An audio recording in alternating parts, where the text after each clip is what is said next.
I've neglected my kids. I've done a lot of stupid things myself. But I want to tell you something for a fact. There's nobody that ever beat me playing cards. The only one that ever beat me was myself, with my bad habits. A prodigy with a photographic memory, Stu Ungar crushed champions 86 games to 0 and became so dominant, casinos banned him. By his mid-20s, he was a millionaire, but his demons outran his genius. In the end, he died alone in a rundown motel, broke, addicted, and forgotten. This is the story of a man who rewrote the rules and paid with everything. Stu Ungar grew up in Manhattan's Lower East Side, the son of Hungarian Jewish immigrants. His father, a loan shark and bookmaker, ran operations from their rundown hotel. Surrounded by gangsters, young Stu absorbed it all, small, sharp, and always observing. While his father struggled with reading and writing, Stu was a prodigy with numbers. He quickly became his dad's unofficial accountant, crunching numbers and managing bets. By 7, he handled bets, calculated odds, and paid out winnings like a pro. He studied games like gin rummy or poker nonstop, quickly leaving adults in the dust. Word got around. People started traveling from as far as Canada and Vegas just to challenge this skinny little kid who was winning serious money. His father tried to pull him back, tried to stop the gambling before it swallowed him whole. But it was too late. Stu had found his calling. Despite skipping 7th grade thanks to his sky-high IQ of 185, Stu wasn't interested in school. After his father died of a heart attack, in his lover's arms no less, Stu, then only in 10th grade, dropped out to support his mother and sister. He poured his energy into professional gin rummy and began betting on horse races with whatever money he had left after helping his family. That's when Victor Romano, a Genovese mobster who ran underground casinos, spotted Stu's talent and pulled him into illegal gambling. By 13, Stu was a mob-protected asset. He earned the nickname Kamikaze Kid, a nod to the way he played. Fearless, aggressive, and totally unpredictable. He barely weighed 50 kilos and looked like a teenager, but when he sat at the poker table, everything changed. Stu Ungar had a photographic memory and an uncanny ability to read people down to the smallest twitch. His brilliance was unmatched. But with that brilliance came a sharp edge. He was cocky and ruthless, no time for losers. "Show me a good loser and I'll show you a loser," he once said, and he meant it. In his mind, no one could touch him, and most of the time, he was right. By 1976, Stu Ungar was widely regarded as the best gin rummy player in New York. New York Magazine even dubbed him the Mozart of the card table. But success didn't mean stability. He couldn't outrun his habits, especially his obsession with horse betting. The debts piled up, and before long, loan sharks were breathing down his neck. He was forced to leave New York and headed to Miami, chasing high-stakes gin games. And for a while, it worked. He started winning again. But just like before, the racetracks and sports bets let him dry. Eventually, Stu landed in Las Vegas, broke, worn down, and on the edge. In 1977, Stu rolled into Vegas, ready to take on the best of the best. He wasn't some wide-eyed rookie either. He immediately started matching up against elite, world-class gamblers. At the time, Ungar's game of choice was still gin rummy, and no one could touch him. The former top player, Harry Yonky Stein, faced Stu and lost 86-0. Stein never played again. According to those who knew him, he was never quite the same. After that, challengers stopped showing up. Stu was so far ahead of the pack that he started spotting opponents' points, giving them handicaps just to keep things remotely competitive. But it didn't make a difference. He still dominated. In fact, he was so good, some casinos banned him from their gin rummy tournaments altogether. The reason? No one else wanted to enter if Stu was playing. Banned from gin, Stu switched to blackjack, crushing it with card counting. Within months, he was a millionaire.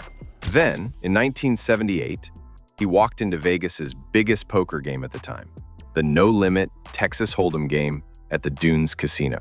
He walked in and slapped $20,000 in cash on the table like he owned the place. Within 15 minutes, the money was gone. But he didn't leave. He kept playing. 36 hours later, he had not only won it back, but was also up another $27,000. But the highs didn't last forever. After his mother passed away in 1979, everything started to spiral. He turned to substances, First, just to stay alert during marathon poker sessions, but it quickly became an addiction.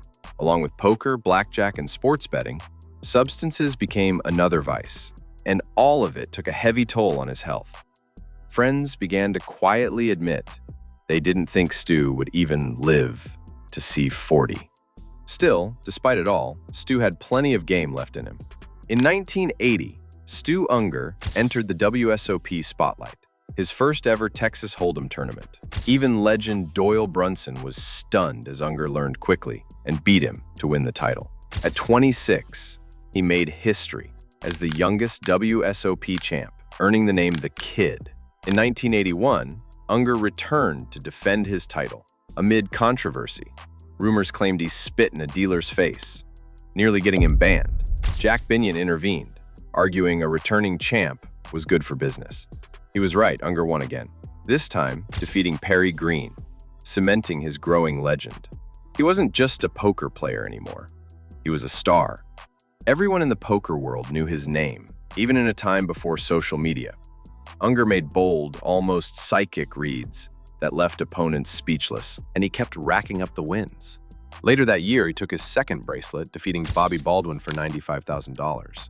2 years later, he snatched his fourth title, crushing Tomko in 7-card stud. But with his rising fame came more serious problems.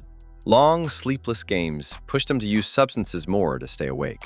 It soon spiraled into full-blown addiction. His personal life collapsed. His wife, Madeline, divorced him in 1986. And in 1989, his stepson, Richie, died by self-harm. Ungar, always convinced he could beat the odds, started placing reckless bets and losing huge amounts of money. His world kept shrinking. The casinos cut him off. His friends could only watch as he spiraled. Ungar began vanishing from the poker scene. Some years he skipped the World Series entirely. Other times, he showed up in no condition to play. In 1990, his friend and fellow pro, Billy Baxter, gave him $10,000 to enter the WSOP. Ungar lit up the tables for 2 straight days, building a massive chip lead. Then, just like that, he disappeared again. They found him unconscious in his hotel room, wearing nothing but underwear. He never made it back to the table. But his chip stack was still so large it carried him to a 9th place finish and a $20,050 payout. Friends begged him to get help. They even offered to pay for rehab, but Ungar always refused. By 1997, the damage was visible. He was deep in debt, gaunt from years of drug abuse, and seen only in small backroom games that paid pennies compared to the main events he used to dominate. Then came his final shot. Just days before the 1997 World Series of Poker main event, Billy Baxter, once again, agreed to stake in the $10,000 buy-in. Ungar registered with only seconds to spare, the very last name on the list. And just like that, his unlikely shot at redemption was alive. On the first day of the tournament, Stu Ungar looked exhausted. He'd been awake for over 24 hours trying to gather the buy-in, and even nodded off at the table. At one point, he told fellow player Mike Sexton he wasn't sure he could continue. But after a pep talk from Sexton and a stern warning from his backer, Billy Baxter, Ungar dug deep, locked in, and made it through the day. From that point on, it was like watching a completely different Stu. He came back every day looking rested, focused, and laser sharp. He kept a photo of his daughter Stephanie in his wallet and would call her with updates, using her as his anchor. Each round made him sharper, stronger, more focused. Ungar built up a towering chip lead and didn't let it go. By the time he reached the final table, even the Vegas bookies had made him the favorite to win, something almost unheard of in poker. The final table was set outside Binion's, and despite the strong desert winds that day, everything seemed to fall right into place for Ungar. Out of 312 players, the biggest field in WSOP history at the time, Stu made it all the way to the final 6. Mel Judah put up a solid fight, but bowed out in 3rd place, leaving Stu heads up against John Stremp. At that point, it didn't feel like a question of if Ungar would win, it was how soon. He sealed the victory, earning a $1 million and joining poker legend Johnny Moss as the only 3-time WSOP main event champions. In the post-game interview, he pulled out that same photo of his daughter and dedicated the win to her, earning himself a new nickname, the Comeback Kid. Gabe Kaplan, in what would be Stu Ungar's final interview, asked him if he thought he could finally start living right, after so many years spiraling off course. Ungar paused. A long, heavy silence followed. one that spoke louder than any answer ever could. You could already feel the tragedy closing in. But when it came to the game, there was never a question. No one beat Stu at cards. The only person who ever beat Stu Ungar was Stu Ungar. Then Kaplan closed with a hopeful line. Stu, the kid, Ungar, is back. Look out next year.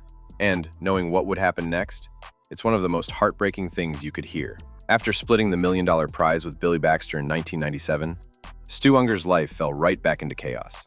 His $500,000 share was gone within months, burned on substances and wild betting. Despite encouragement from his daughter and multiple attempts, he couldn't shake the addiction haunting him for years. In 1998, Baxter once more offered to pay Ungar's WSOP buy-in. But just before it started, Ungar withdrew, blaming exhaustion, though drugs had ravaged his body. His nostril was gone, skin gray, and he looked ghost-like. He later said he resembled a prisoner from Auschwitz. Showing up like that, he said, would have been more humiliating than not playing. After that, he vanished from the Vegas scene, drifting between hotels, broke and addicted. Friends said he begged for money, not to gamble, but to buy crack. Years of use had destroyed his nasal passages. Even after surgery, he relapsed within hours. By November 1998, things seemed to be turning around again. His old friend Bob Stupak stepped in with a deal to back him financially, offering a clean slate. Around then, Baxter covered him in a Bellagio high-stakes game. Another comeback appeared within reach. On November 20th, Ungar checked into room 6 at the Oasis Motel, a $48 motel near the Strip. He didn't list a home address, only a phone number for the Mirage. 2 days later, they found him dead on the floor. Clothes on, TV silent. He was just 45 years old. Among Ungar's belongings was $800, just a fraction of the $25,000 advance he had received from Stupak. No one knows what happened to the rest. And strangely, there were no substances found in the room. The autopsy showed traces of drugs in his system, but not enough to be the direct cause of death. The medical examiner ruled it was heart failure, brought on by years of drug abuse. Over his career, Stu Ungar is believed to have won around $30 million. But when he died, he had nothing. His friends had to crowdfund his funeral. Stu Ungar was buried in East Las Vegas. Even with all the tragedy, the addiction, and the self-destruction, Ungar's name still sits at the top of the poker world. Only 4 years after he died, he entered the Poker Hall of Fame. Since then, his story lives in books, documentaries, and films, because it's the kind of story you don't forget. But no matter how it's told, two things always stand out. First, Stu Ungar was the best gin rummy player New York City had ever seen. And second, there's a good chance we'll never see anyone like him again.